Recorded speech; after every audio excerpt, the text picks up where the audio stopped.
عاودي شنو قلتي من فضلك؟ دابا انت دايز في واحد الامتحان تدوز فيه قدام اللجنه الحاضره المحترمه، فنسيتي اللجنه ونسجمتي مع الغنى وكتغني وكانك في شي عرس ولا شي بروفيسيونيل بحال حنا ما كاينينش. لا حسن فهمتي؟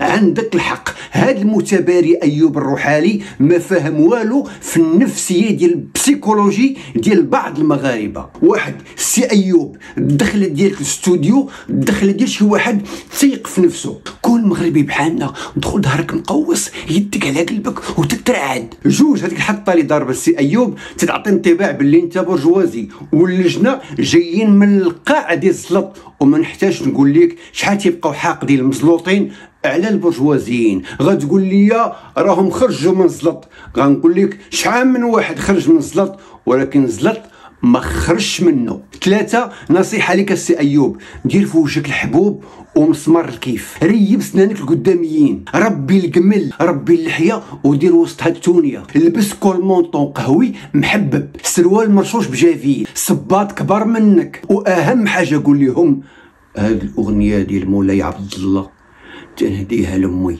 اللجنه غتسولك مال امك، قول لهم امي مريضه تنجيب لها البرا ديال دكان من المانيا وغالجه ليا المغربيه في ايطاليا اللي تتصيفط عليا وانا تنضطر نلقج ليل ونهار باش نشري بومادي ديال ركابي لخالي خمي، وهاد الحطه سلفه ليا غامو المصبانه ودار معايا عشيه نرجع عليه. وانتوما هاد نتوما مهمه بزاف، وانتوما هي اللجنه القدوه ديالي ماشي في الغنى والرقص والبالي والاخلاق والتعليم والانجليه. الحاجه الاخرى السي ايوب ما تقولش للجنه ميرسي، قول لهم الله يخلف عليكم حنا عايشين بكم منكم ليكم عليكم سيكم. زيد شويه من راسك صاحبي، القافله تسير وعو